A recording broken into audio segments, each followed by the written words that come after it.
Well, it says this hangout on air is live, and I get a thrill every single time. I do. Like it's a visceral thing. It's quite disturbing. There we go, and the countdown begins. You realize the soothing dog on you. music starts. Oh. And you spill things. I'm sorry. Square then. It's going to be this kind of a show. Sorry. I just dropped everything into my cup of tea. I'm echoing, and I have my other computer speaker on. Okay. Folks, bear with us.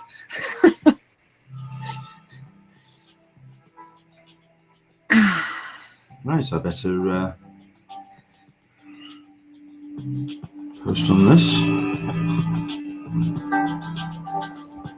Hope you're enjoying the pictures that we've got. And this is the same countdown we had from last week, by the way.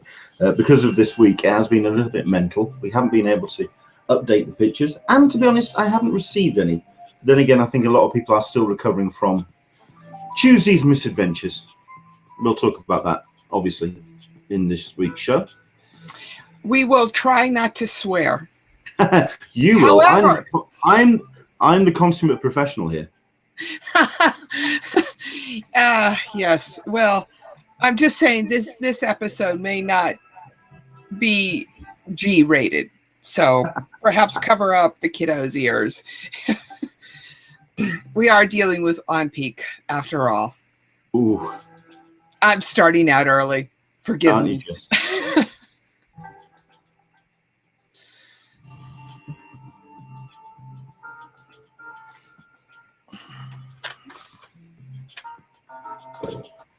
I'm trying to remember, and where my I've just got to go to my Twitter profile, so I've got to find who I'm following, and it's one of the recent accounts,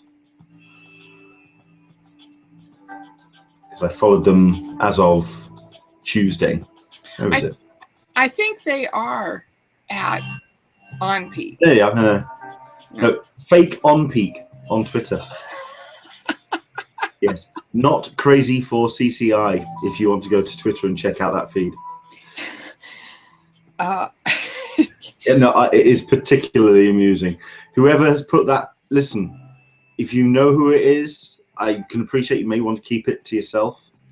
F-A-K-E, F-A-K, Onpeak? Yep. So that's, yeah, so if you've got a couple of minutes, if you want to go to Not Crazy for CCI. So NOTCRAZY for CCI. And I don't think it's Tony. It doesn't seem like the kind of thing. But whoever's put together that Twitter account, bravo, because good Lord. Oh, what? Okay, so it's not at fake Onpeak. It's no. Okay. At what's the URL again? It's at Not Crazy, the number 4 CCI. Okay. And admittedly, they haven't done too many since sort of Wednesday, Thursday, but I hope they keep it up because they're funny. Oh, there's got a couple of people joining us already. Hello there, welcome along.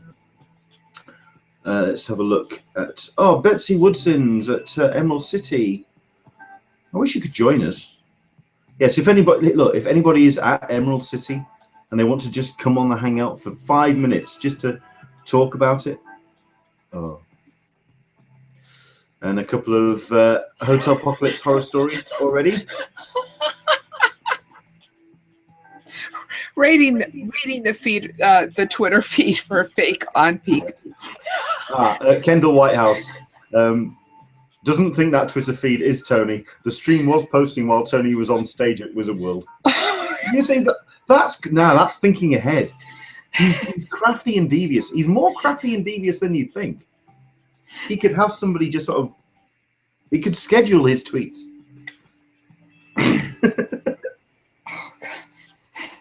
Please, if you do have any pictures from Emerald City, and indeed from recent cons, do send them in. Pics at anenglishmaninsandiego.com. We'd love to see them, please. Okay, if people are wondering, it's on my, or still looking for it, it's on my my profile for people that I'm following. I just added them as a follower. I hope they continue to post through SDCC. That would be a blast. Okie dokie. Let's just close that down. And get myself. Ah, there we go. That's more like it. Yes, because it's all windows open today, because there's just so many bits and pieces that we have to talk about. And also lots of little headlines. But of course, the vast majority of what we're going to be talking about today is HOTELPOCALYPSE, the San Diego Comic-Con hotel sale, administrated by Onpeak, which took place at 9 a.m. on Tuesday morning, Pacific time, 5 p.m. Here in the UK, 1 p.m. East Coast. And yes, please do jump in on the Google Plus event. Let us on the, we had this last week actually. The Green Key, good supporter of ours, a big friend, did turn around and say that they weren't too sure how to properly interact with the show. The best way to do it is two ways. Number one, you can use the Google Plus event page. Go to our Google Plus page. You can go to google.com/+ an Englishman in San Diego. Go to the events. The Google Plus event is right there. You're probably watching you're either watching this on YouTube or you are watching it on the Google Plus event. Click on the little Q&A button in the top video preview window and do let us know your thoughts on what happened on Tuesday. Or you can use Twitter. We do keep an eye on the hashtag #CupOTSDCC. So please do use the hashtag, or indeed tweet either myself or Alyssa, and we will try and cover as much as we can. I can imagine there is going to be an awful lot of ranting, some frustrations, but what we want to try and do is keep this very much a positive conversation. We don't want it to be a pile-on. We have to remain constructive. We have to remain positive. So please, that's where we're aiming for. I might as well welcome you. This is Talking Comic-Con, a cup of tea with an Englishman in San Diego. My name's Leonard Sultana. It is the 10th of April, 2016, 101 days to San Diego Comic-Con 2016. It's pretty much now we can kind of, this is the ramp up now. It's stuff like t-shirts and getting ourselves nicely organized, because this was supposed to be the last major piece of the puzzle, the San Diego Comic-Con hotel sale. We'll get into that and we'll let more people join us. Loads of people are jumping in today. Thank you very much indeed for watching. Again, do jump in on the, if you just joined us and I see the numbers have risen, go to the Google Plus event page, go click on the Q&A button. Don't click on the comments, click on the Q&A button on the video so you can watch along live and add your comments. A whole bunch have come in already. We will get through them. Let's quickly go through a couple of Oh, I might as well welcome my other guest, my partner in crime. Alyssa Franks is joining us from the Friends of CC Forum. Hello, Alyssa. Have you managed to kind of pull yourself around from this week? Because I can imagine you were pulling your hair out at some point. I was. Not quite. Not quite. I'm still not quite there. I had a little incident with a fire alarm. Oh. Yeah, a smoke detector in my house last night. So I didn't quite get the good night's sleep that I wanted. Okay. I was hoping, though. That will actually be the smoke coming out of her ears, still thinking about the hotel sale. That's what that's all about.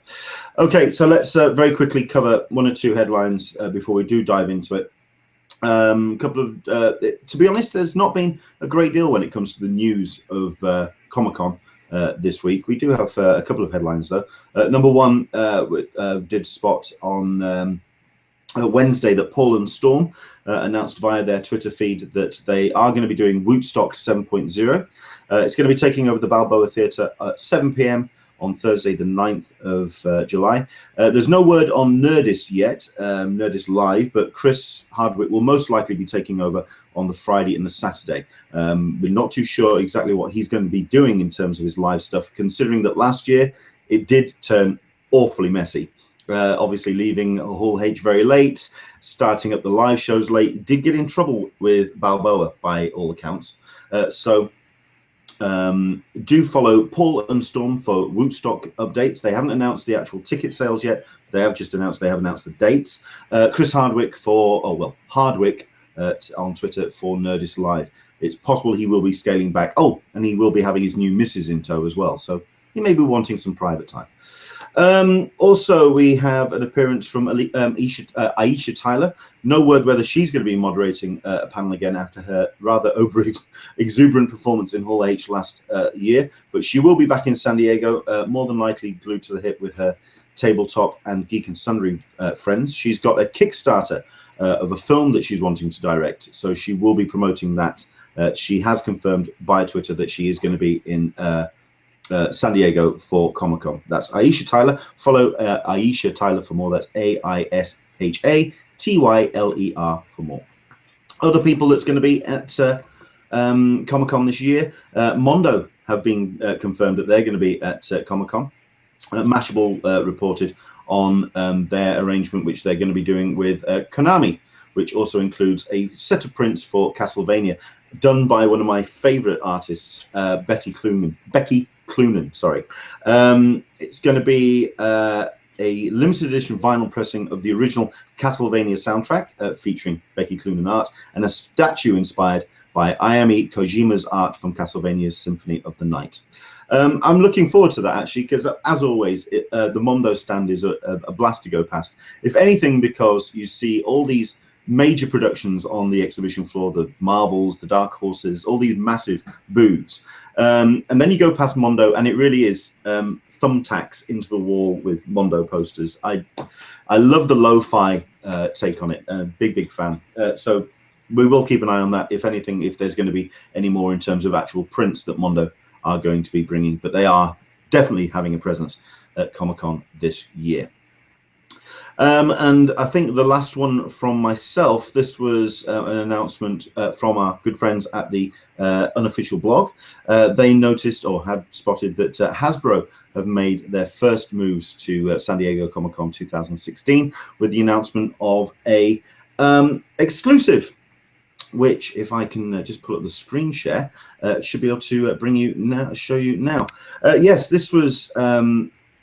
This is very cool. It's let me just pull this up. Bear with me a second. This is a Transformers Titan 4 set, which is going to be featuring Windblade, Brainstorm, and Sentinel Prime in Energized Resurrection Deco. It's always a fun event to try and get into the lines for Hasbro. If you do want your exclusives when it comes to Star Wars, Transformers, or even My Little Pony, this is the kind of thing that you're going to be aiming for. So yes, it's a very cool piece of kit, and that's, like I say, the preview artwork from the box, but Transformers are going to be making a presence on the Hasbro stand this year. Right, so that's a couple of the headlines. If there's anything else that you wanted to talk about, again, jump in on the Q&A, jump in on the Twitter, and we'll try and cover it over the course of the next sort of 40 minutes or so. So round table thing, jump in. Right. Oh, hello, Alyssa's disappeared. Hopefully she'll come back. I think she's got a little bit of a technical issue. Hopefully she'll come back. So Tuesday, the HOTELPOCALYPSE, the San Diego Comic-Con hotel sale. It was problematic, but the annoying thing about it was problematic after the event. Once the actual sale opened, it felt like we were going to be having a smooth sailing hotel sale, purely off the back of the small amount, at the end of the day, a page and a half, a post and the Talkin blog page from Comic-Con International. We had really nothing from Onpeak, who were formerly travel planners. I believe Onpeak bought travel planners, or I'm not too sure of the politics of that particular organization. But either way, not a great deal of communication from that organization. And that pretty much stayed the same way throughout the entire hotel sale. The hotel sale opened at pretty much bang on time. All the browsers I was using, top of the hour, did the reset. from the waiting room. 3 hours opened before the actual hotel sale began, which a very long time to actually get things up and running.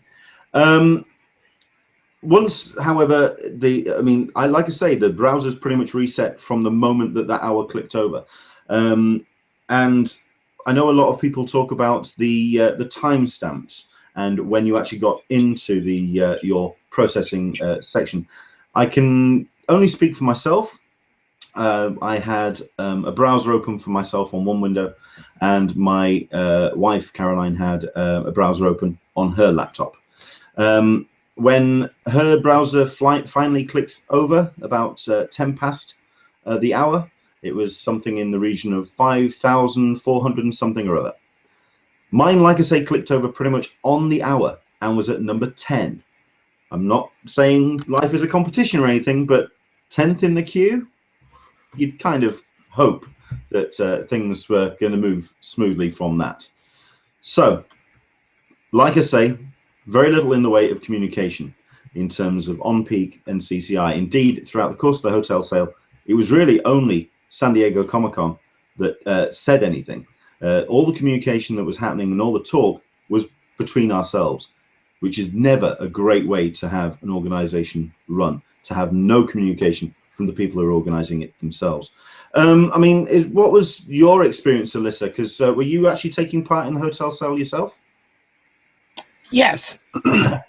Sorry. I was taking part in the sale from the get-go. I was interested in the whole randomization process to start off with. I mean, just to start from the beginning, trying to go by the sheet here. The whole question about the randomization was interesting because we weren't quite sure what Onpeak meant by it, but initially we thought that it was going to be basically what CCI had done, which is randomize the waiting room, and that seemed to go well, that whole process. And when we were all let in, I was pleasantly surprised to hear other people say that they had queue numbers, which would give them some idea of where they were in line, which is very nice. You just, so you can get up and do something or know when something, when you're going to go live with your thing.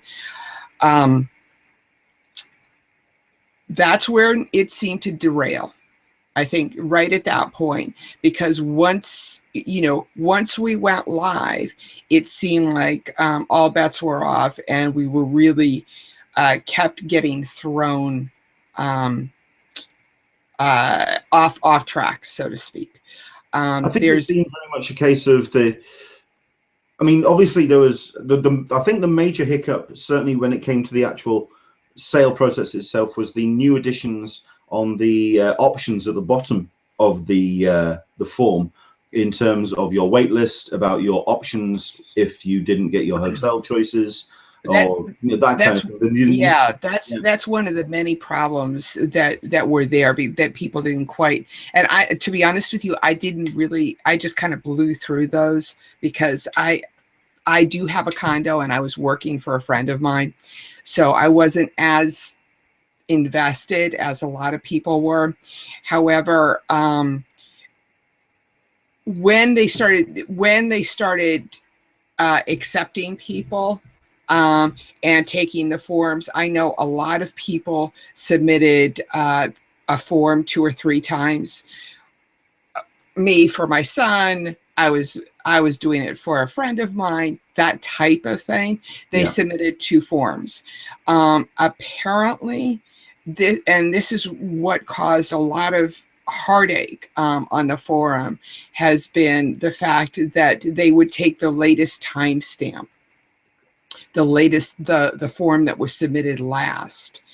And I suspect they neglected to notify people who, say you submitted 2 forms, they wouldn't notify the first email that with the first form that you got nothing. They just notified the second form that you were you were waitlisted or you were declined, depending upon the check boxes on the form, which we could certainly get into.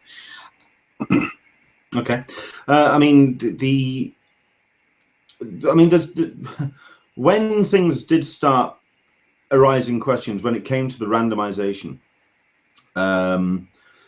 it was interesting that Onpeak did make a couple of comments, but it was just, well, they made a number of comments on Twitter, and also to people that were calling up on the line, that were people that were ringing into Onpeak to make their booking. There was the multiple messages. It was the conflicting messages. There wasn't a single voice that was coming out of Onpeak.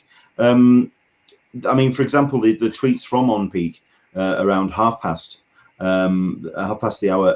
Comic-Con requests were randomized based on when you were granted access to the form. That time determines when your request is processed. There will not be a second round randomization when processing requests. At which point, you had at the top of the confirmation form, all requests will be processed in random order. And you also had people that did say from Onpeak on the phone, nope, we're randomizing all of this. It really did sound like no one really knew what was going on. That, I think, is the single biggest focus. Absolutely. That's just not having a consistent message from their customer service representatives and their Twitter feed and so forth is one of the single biggest problems. I mean, and that's what we have to be thankful for with regards to CCI. When CCI puts in a new process, like the randomization that they did a few years ago, they laid it out for us because they understand that we're a fanatical, hyper planning, everything. We must know everything, how it it operates. Another example of Onpeak's ingenious Twitter feeds was all SDCC hotel placement and waitlist emails have been sent out from 2 email addresses. Yeah. Okay. Does that mean that all the emails are out, or does that mean that they're only coming from these 2 email addresses? And also, I did quite like the fact that they sent that Twitter out as well. All the emails have gone out, all the communication has been done. At which point I was looking at my Twitter feed at people who were still receiving emails right then and there. Literally within 2 or 3 tweets of each other, there was Onpeak just seemed befuddled. And yes, I'm even making up words today. Befuddled. No, that's not a made-up word. I've used that word. That's a very old word, actually. Befuddled, yes. Befuddled, I don't know. Yes. I think another thing that kind of really stuck in a lot of people's throat as well was the whole idea that people who did get access very early on. I mean, like I say, I think I got my form processed 9:04, 9:05, something like that.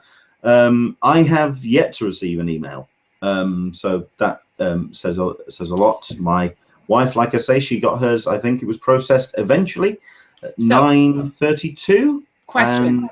Yeah. Did you only submit one? I only submitted once because the one thing I wasn't too sure about and what I didn't want to do was the whole issue of duplicates. I just wanted to just put my single submission into the wind and see what happens. And as it happened, it blew out the window and down the street. So yeah, I mean, for example, there were the tweets. For example, we had people saying I had no waiting line number for HOTELPOCALYPSE, submitted by 9:02 and was given town and country. Somebody who submitted their form at 9:01 using autofill got none of my top 6 and got Crown Plaza. Now, I think it's at the end of the day, the whole idea of randomization, because it really did seem like they were just dismissing the 6 options and just throwing dartboards at submission forms. It just seemed very, very strange, the whole idea. Let's go through a couple of the stories from the Q&A. Thank you very much indeed for getting yours in. This is Jim Watari. Hello, Jim, good friend of ours. Hello, I made 1 submission for 5 rooms and got one of my 6 downtown choices. I submitted within one of the first minutes of the sale. So that's one of the success stories of the whole thing. Janine Nakara, to add to the stress, I made my deposit yesterday, but it has not been processed, and the funds have not even been put on hold. I understand that it is this weekend, but it does say it will be done within 24 hours, and it has been over 24 hours now. This is another thing that's been very, people have been very unsure about when their form is going to be processed, considering that the deadline, when they actually said they were going to be sending confirmation emails out, was the Friday. People were receiving their emails from Thursday. The deadline just seemed very fluid at that point. Oh, there's a reason for that. Okay. Apparently it's 72 hours from when their email was sent out. So the dates for finalization varied between for people who had their email on the 7th versus people who had their email on the 8th. I saw screen caps of people who deposits weren't due until tomorrow. However, it still says that their deposits were due on Sunday on the email form that they got back. So they're getting conflicting reports of when it will be due. To be safe, just go ahead and submit it. Screen cap it. Because I heard another story about a gentleman who, a good friend of the forum, Convention Geek, who tried to make his deposit, and it wouldn't accept his credit card. It kept saying your submission is past the deadline, and it wasn't. So, he's got to make a call to Onpeak tomorrow and try and figure it out. Yeah. But screen cap. Sure. Let's see if there's anything else. Rolling 20s. There were people who submitted with the same phone number and were told that they were duplicate entries.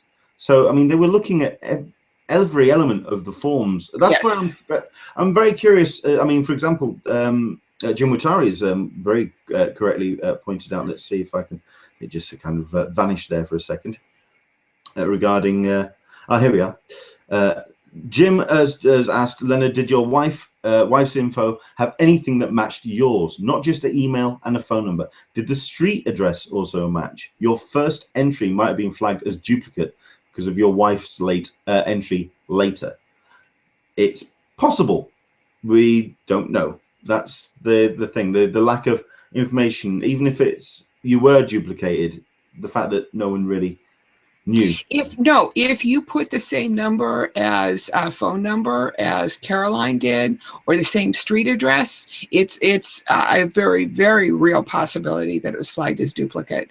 I'm hearing multiple reports of families who all submitted applications, and they were all flagged. Okay. So what are you supposed to do? You all live in the same household, so your son can't submit an application. You have to submit one application for everybody and select 4 or 5 rooms. Is that what they're saying? Yeah. It just seems, like I say, it just seems problematic. Mm-hmm. Okay.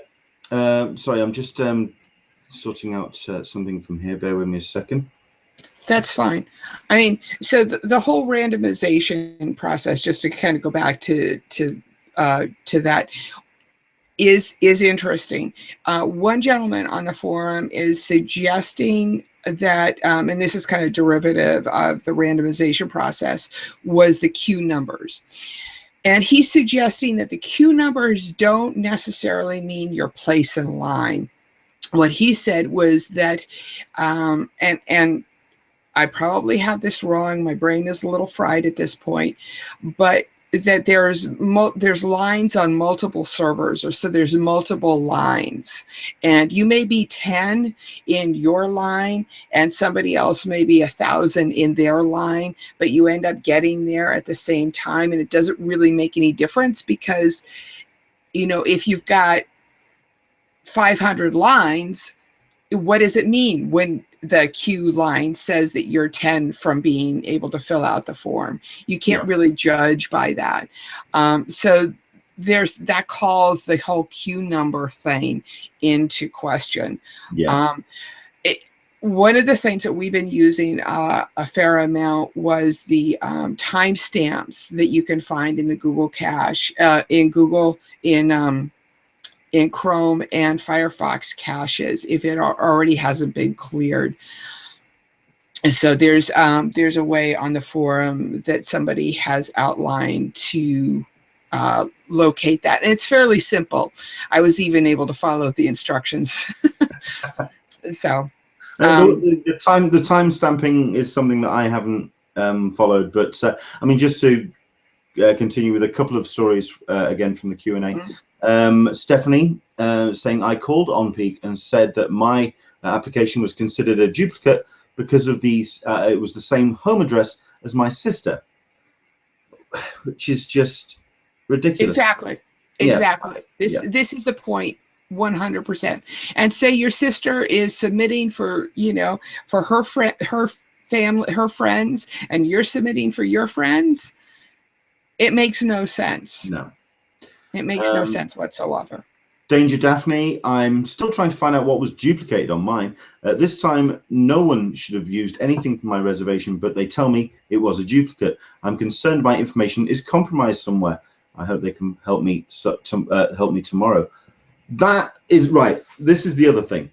This is the one that really winds me up. This is that gets me. At the end of the day, the deadline for credit card submissions is technically today. Okay. The whole idea is that you would be finding out Friday through the weekend when or whether you got your hotel. Onpeak isn't open today.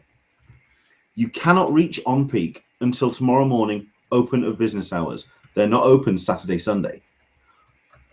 At the end of the day, this is the timing that they have chosen, and there's nobody in the office to administrate this, which I find absolutely ludicrous.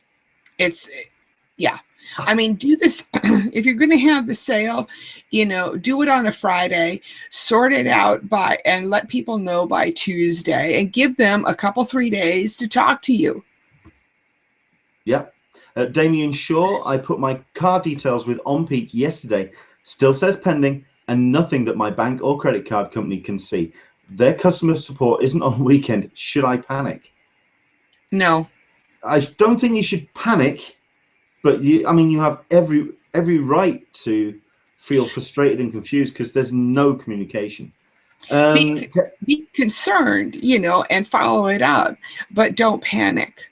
I would not panic. If I submitted my form and if I have any kind of, screen cap, if you haven't already, go back in and see if you can grab a screen cap and, I don't know, backwards through your browser, or I don't know, maybe it's in a cache someplace that you can find. But document, but don't worry. I wouldn't.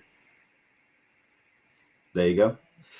At the end of the day, don't forget, myself and Alyssa, we are not official voices for any organizations other than our own. So we can only really say for our own feelings on this. We're in the trenches with the rest of you. Kendall Whitehouse has got a couple of comments in which make pretty good sense. Kendall Whitehouse, my guess is that support reps may simply tell people they have a duplicate problem as a general response, regardless of the actual issue. Because customer service representatives don't, always tell you the truth. There is a voice in my head that goes, "You cynic, you." You know what? I think you may have, because it really does sound like the other people at the other end of the phone at Onpeak were just leave us alone, leave us alone. It just sounded so right. Angela Copley puts in a very good point as well. If it was to be totally random, why not just let us go in during the morning and fill it out at our leisure? I am assuming it was a combo of the two, random and time. We submitted one form within the first 2 minutes and got nothing. There's so many people with that story of getting I'd love to know what the actual numbers are. I mean, someone has actually asked in terms of what the actual, if anyone could do the math or try and work out what the actual.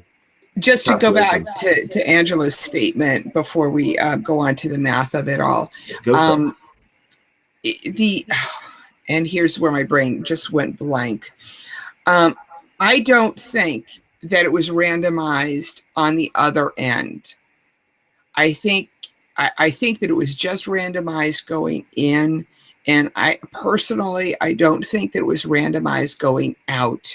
What Onpeak said at one point in one of the crazy tweets was that it was based on when you got the form, not when you finished filling out the form. So that may have something to do with it. Plus, it may be that Angela, that you were that your first form was bounced because of the supposed dual. You had the same information on two forms. Mm-hmm.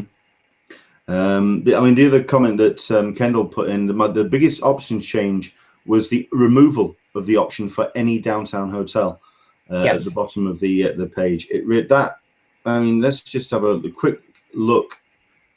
If I can just bring these up. These were the waitlist options. Say, for example, if I can just enlarge this on my screen so I can just read them, which I don't think I can because the screen caps I've got are particularly small. But considering that the waitlist options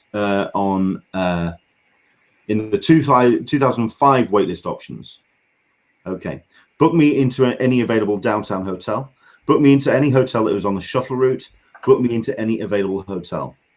These were the options on the 2016 form. If the only rooms available at my specified hotels are at an upgraded high quality rate, book my reservation into these rooms at my specified hotels. Checking this box does not guarantee you will get a room. Book me into any available hotel. Book me into any hotel that is on the shuttle route. If no hotels are on the shuttle route, at which point I think my brain started melting. Mm-hmm. Because at the end of the day, that sample form was open for 3 hours before the actual hour clicked over, and people were looking, and I was still trying to decipher that by the time that the whole thing rolled around. It was just so confusing. I do quite like the comment from Russ Burlingame. The feeling that nobody knows what's going on and that everyone has a different story is a consistent problem for CCI. He's got that right. Well, it is a consistent problem for CCI, but for Comic-Con as a but remember this is a vendor, and CCI doesn't have as much control over the message as that as we would like them to have. I fully believe that CCI did give the directive to Onpeak to randomize the process.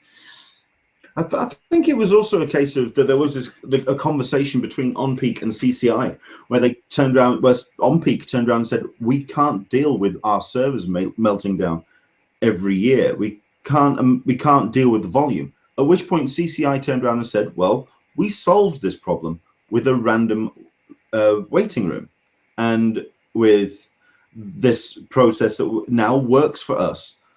But the thing about, and this is the big difference between the badge sale and the hotel sale. With the hotel sale, we are still a little bit in the dark about how your submission is done, how the randomization, where you are in line. If anything, I mean, this has kind of proved why CCI don't put their waiting list numbers on their forms, because at which point that just throws a whole other element into the mix. The fact that Onpeak have done this on their forms, that was their choice, fine. But it's the lack of communication all the way throughout the hotel sale. You've got the Twitter feed, you've got the yellow bar, you've got this flow of information which is coming from the people that are organizing the sale.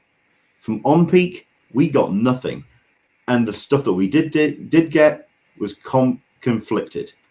That was the problem. That for me is the problem. Dan Berry is put a question or put a statement in. Remember, Onpeak used an outside vendor to handle the randomization process. Yes. So let's throw somebody else into the whole setup. Well, yeah, but the question is, I mean, if they could line us up, you know, if they're going to randomize us and line us up, you know, then I don't know. They could have if they had wanted to, that we could have done the one-click thing and they would have lined us all up. Yeah. And then it's just dependent upon how fast we clicked. But they chose to do the randomization before we got, they chose to do the waiting room and the randomization before we got in there and using one click. And yeah, that's, you know, that's what they did. This is a question which I would like to put out to people using Twitter. If you can put your hands on your phone, because we have a question that's come in, which is a good one, actually. This has come from Neil Williamson, who's watching. The question is, has anyone watching landed one of the top 6 hotels? Because from what they've heard, there's hardly anyone that has. So, not necessarily a hotel that you've swapped with somebody else for, but in your own personal submission. Do let us know using the hashtag #CupOTSDCC. Let us know if you did in fact get any of the top 6 hotels, which would be, top of my head, Omni, Marriott Marriott Marina, Hilton Hilton Bayfront, Hard Rock, the Manchester Grand Hyatt, and I don't know what anyone else would consider the other 6. I would consider it the Marriott Gaslamp, but. The Hilton Gaslamp, sorry. That would be the Hyatt's a little bit too far of a hike for me. Okay. Let's quickly go through a number of these because we've got a lot of new viewers today. Thank you very much indeed for taking part. We've got ourselves Diane. No, I'm not too sure how I'm going to pronounce this one. It's Diane KDE. Isn't it time to limit the sale initially to badge holders? Right. Damn right. I'm jumping in on this one because this I absolutely agree with. Is it time to limit the sale initially to badge holders? 1 badge, 1 entry to the waiting room. Let non-badge holders get Mission Valley. Okay, we'll let that final sentence sit in the background for the moment, but let's deal with the first one. The limiting the sale initially to badge holders, I think this is where there should be a communication between Onpeak and with CCI. And that I personally believe that the hotel sale should be for member IDs. I know that there's issue with that in terms of vendors, with third party and with off-site attendees. The best argument that I've heard for limiting badge holders is the fact that CCI has negotiated rates for its attendees. And to my mind, when you have an organization that negotiates the rate for its attendees, then you should limit the badges to those attendees. I mean, a lot of other people do it, and it's taken me a while to get to that point. But if CCI hadn't negotiated those rates, then I would say it's open to anybody. But CCI did. And that means it's standing up for the attendees. Yeah. Now, are they going to say they're going to stand up for everybody who comes to San Diego? If that's the case, then my argument has no weight. However, it doesn't seem to be the case. And that would be the one thing that I would say to John and David Glasner. You know, consider your own wording here next year, for next year. Okay, on the Twitter, I did ask the top 6. Sweetie Pie Pen, I did not get the top 6, but a friend that was in at 12:01 got her first choice, which was the Marriott Marina. Not My Problem on Twitter, got Hilton Gaslamp. It was my second choice. Roddy Freeman, we got 2 top 6 hotels. Okay, I'm guessing that's a collective application there. I just have to put a shout out there to Not My Problem. I love that handle. Thank you. That's great. I still, was it not my circus, not my monkeys? I like that. That's just me. Danbury got the first pick, which was the Horton Grand. Green Key, we got Marriott Marquis. The question, I mean, a lot of people got their first choice, but the thing is that it seemed like that not as many people or not as many rooms were given out, and maybe that's because a lot of people. You know, I hesitate to say this because I know a friend of mine was.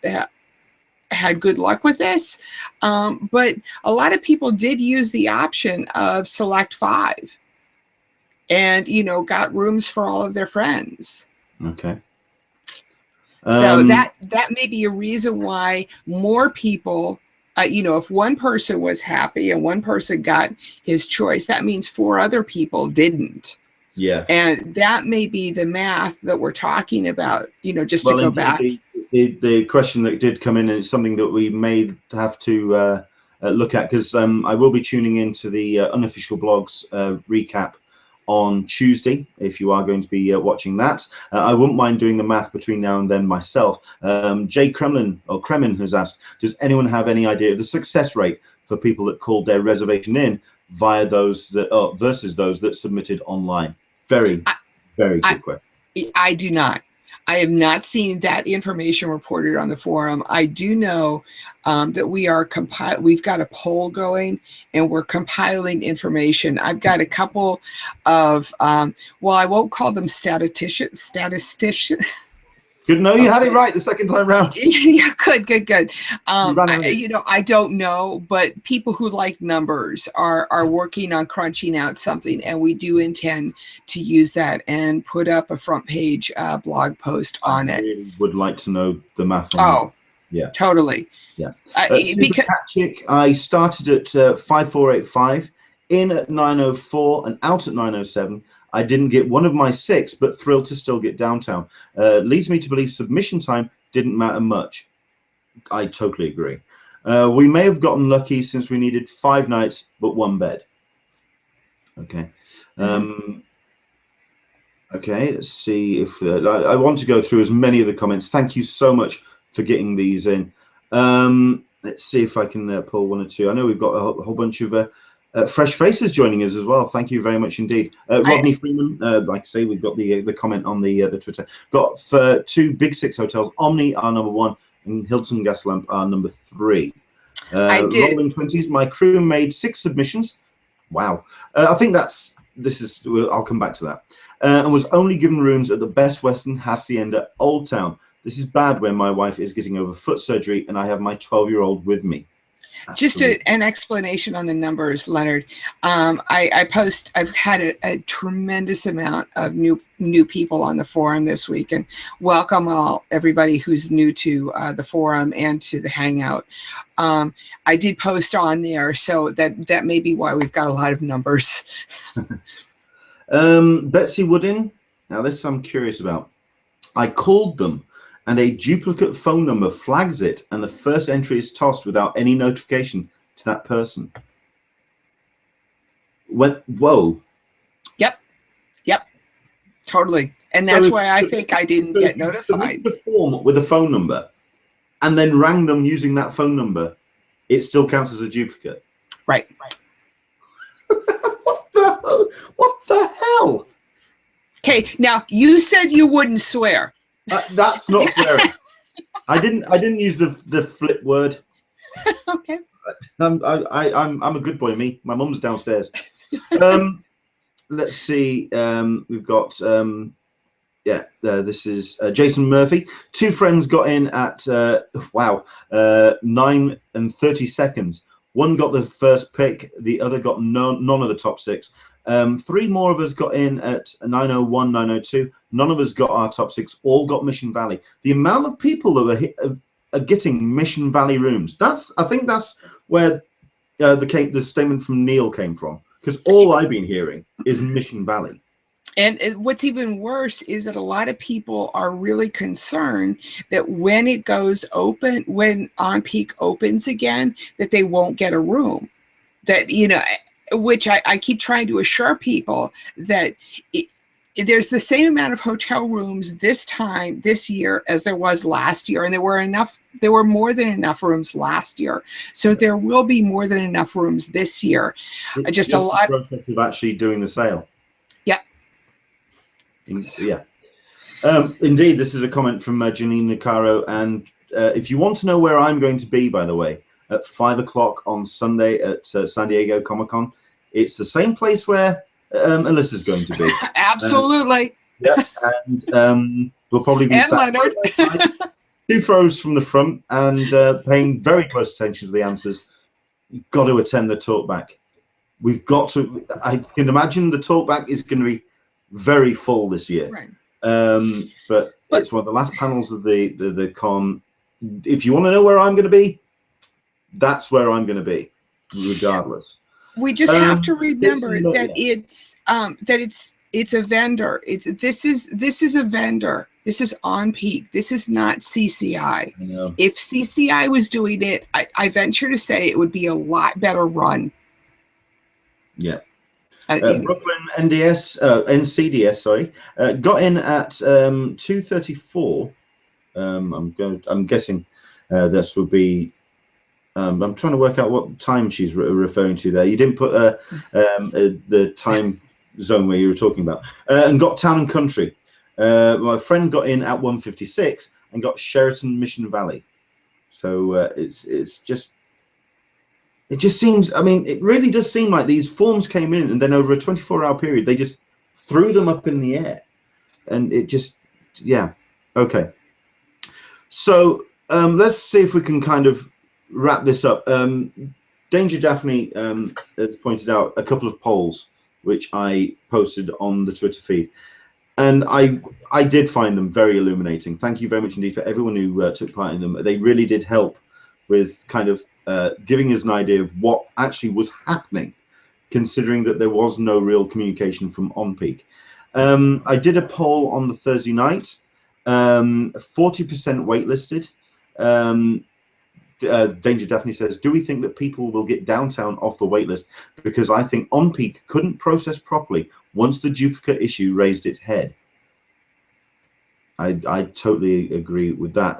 The 2 polls that I sent out, the first one was when people were starting to receive their emails on the Thursday night here in the UK. So Thursday afternoon, US time, a full 24 hours before Onpeak said that they were going to be sending out forms. And a good, I think it was something like 65% were receiving emails, either that they had been waitlisted or that they'd got their confirmation. I think it's just it's very much like the whole CCI business of setting up the wristbands and saying that they're going to do it at a certain time and then not following through with that. It's the inconsistency, I think, which is a lot of people kind of got into the situation. Erin Lynn is watching. I think she just wants to say hi. Hello, Erin. It's good to have you joining us for how are you doing? Let's see. Betsy Woodin has stated, Onpeak did PAX Prime and Emerald City Comic Con, which are both about 60,000 on attendees, and those have gone very well. Neither has a downtown versus Mission Valley problem, as the hotels are all in the same area. They do not understand how Comic-Con hotels work. There, that needs pinning to the top of this thread and staying there. That is absolutely it for me. It's just a lack of. The thing is, they've been doing this long enough. Surely they should know. They surely should know how this should work. Didn't I say at the beginning of this that we weren't going to do a pylon? Oh my lord. Okay. Things right. that we're thankful for. I know. Okay. Things that went well. Yeah. This was actually something. Like I say, I'm going to be watching the unofficial blog their hangout on Tuesday. Their comment rang true a lot for me on this one. This was part of their very good primer on the hotel sale. I really would recommend going to the blog and reading it. One of the lines said, having the payment deadline on a Sunday when Onpeak's offices were closed on Saturday and Sunday is ludicrous, especially if Onpeak was trying to tell folks that emails would go out all the way up to after they were closed. Not having a proper guide or instructions for this sale is beyond our understanding. If that's one thing that we could stress at the talkback panel that I think CCI could instruct Onpeak to do is to have the offices open during the entire payment process. Gotcha. So they couldn't send them out again on a Friday and then expect them due on a Sunday. Yeah. I think that's something that CCI could absolutely direct Onpeak to do next year. Yeah, well, absolutely. Let's try and be positive then.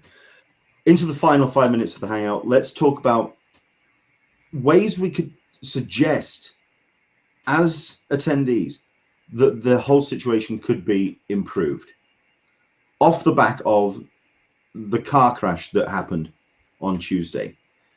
First, I mean, I'll put my first suggestion out that it should be attached to member IDs. That there should be some way of communicating between CCI and Onpeak that it should be a member ID badge sale. Either run 2 badge sales or have a block of hotels for vendors, whatever. But I think it should be a member ID. It should be one application or one way of sort of kind of limiting that. It would cut down the duplicate applications. It would solve a lot of problems that Onpeak have in terms of the amount of volume of traffic that they have. That's for me, for one thing. For my one thing, yeah, I would say if you're randomized at the beginning, like they did, take either the time in which you were given the form or the time in which you completed the form, your call, whichever one you want to do, but take the first submission. Do not take the last submission. That seemed like a punishment. It seemed malicious in some regards. I'm certain that you all have. I mean, the suggestion that I had that it could be a communication between CCI and Onpeak. People have turned around and said, "How on earth would that even be officiated?" I've spoken to enough people in IT over the course of the last 4 or 5 days and said it would not be that big a problem. It wouldn't be that big of a problem. I will say that I had a couple of really, really nice events that happened in my hotel hell week that I do want to comment on before we leave, if we have time for that now, or do we want to continue? No, go for it.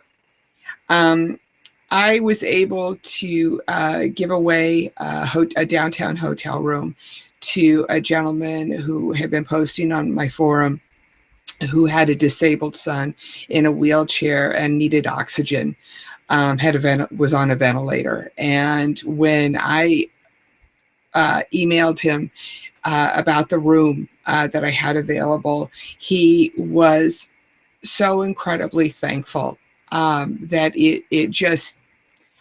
I just started crying, and it reminded me of something of a Bob Leftitz article that I had read a while ago, and I'm going to read the quote. Why do we help people? We help, in passing out the hotel rooms and giving back to the community. Paying it forward. We're doing it for the Natchez. Look it up. It's Yiddish. In our narcissistic culture, it's all about pride of self, putting yourself up on Instagram. But the truth is, you feel the best when you midwife the happiness of others. And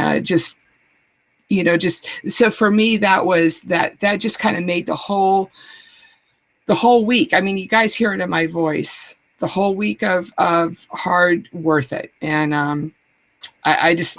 I'm going to start singing Kumbaya in a second. I'm sorry. I'm sorry.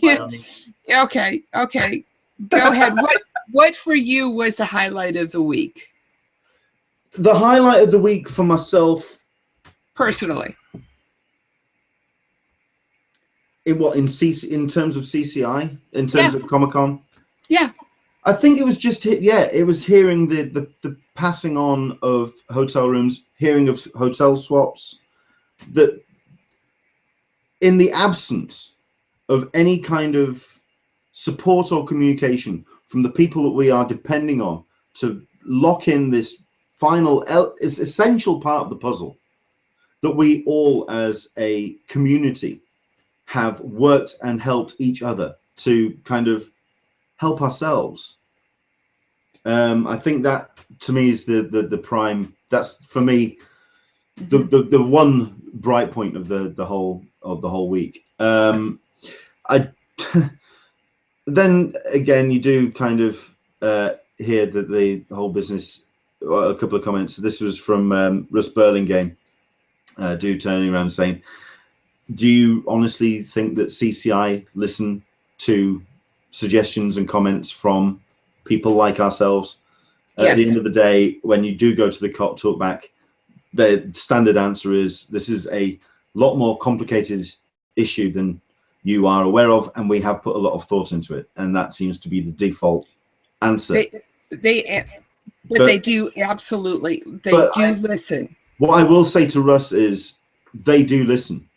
If they didn't listen, we wouldn't have the waiting room, we wouldn't have the wristbands. However much we as attendees do like to screw up whatever they try and put into place, with our own with our own contributions, they do try. I mean, the fact that they have made every effort to cut down waiting times, to remove queues, moving the sales of T-shirts off-site to try and get lines off the exhibition floor. CCI do make every effort, I feel, to make it an easier convention for all of us. But this is where another organization, Onpeak, are not listening. They have been doing this long enough, and they should have this in place. It's as simple as that. Right. Yeah, I mean, for example, yeah, the comments just come in. Like I just said, we do make our own rods for our own back. Yes, they put the whole idea of the wristbands, and it did extend Hull H lining to 2 days. Yeah, you're absolutely right. We do like to. But I think that this year it'll be a little. People will know the system, and I think that people will do it better this year. I mean, last year proved that we could have, you know, 1 or 2 people holding spots for I don't remember the ratio, but 3 or 5 people. Yeah. So, you know, and people will use that this year, as opposed to 1 person staying in line, you know, 5 people staying in line for 24 hours. Like is that they actually stick to the times. Yeah. They say that they're going to submit or go around with the wristband at 9 o'clock. That's when the wristbands go out, or whatever time they say, instead of 10:30, 11 o'clock, or whatever. Yeah, I have my own issues on that one, and if I miss the Eisners again this year, I'm not going to be a happy bunny. I do want to make one last shout out to everybody who's donated on the forum. Thank you. That's the other highlight of my week has been just how many people have given back to the forum, and thank you. We've got a whole list of technology that we want to implement. Some of the stuff Jopara is talking about is pretty amazing, and it will make Zero, my global mod, who was pulling her hair out this week, very, very happy if we could do half of the stuff that Jopara wants to do. Okay. Let's just do some very, very quick comments on the Q&A, and then we'll wrap things up, because I do have 1 or 2 things to talk about in terms of next couple of weeks.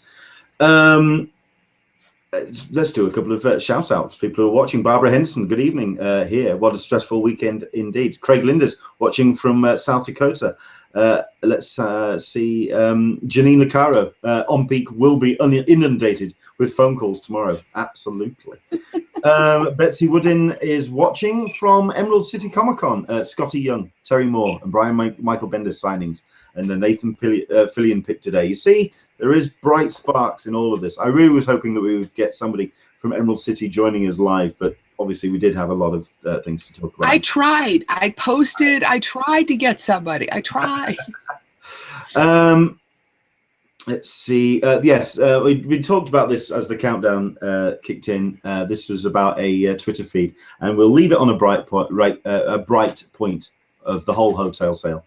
There is a Twitter feed that I would recommend you check out. I hope that they stick with it, and I hope that they continue to do more tweets. This would be not crazy for number 4 CCI. The title of the Twitter account is Fake Onpeak, and I will say, very, very funny. If you are behind, if you are behind this Twitter feed, bravo to you, because very, very good, very, very good. Right, I know for the last couple of weeks we've been talking about some giveaways and some prizes, and our guests that are coming up. Just to now put to rest all of that. Over the next couple of days, I will be announcing the special guests that we're going to be having on, certainly for the next month and a half. And I can tell you now, we've got some great guests coming along. Artists, creators, industry bits and pieces, people who are going to be joining us, and also going to be joining us at San Diego as well. These are names that are going to be joining us on the Hangout for the next 5 or 6 weeks, certainly. And also starting next week, and I know I've been promising this for a while, every week from next Sunday, we are going to be giving away Dark Bunny Tees t-shirts, not only to the people who are watching live on the Hangout, but also to people who listen back on iTunes, on SoundCloud, and on YouTube. So that all starts next week. I promise that will be in place. We may even have a page go up in the next couple of days where you have a code which you can submit to get a discount from darkbunnytees.com. I really would recommend checking out their site.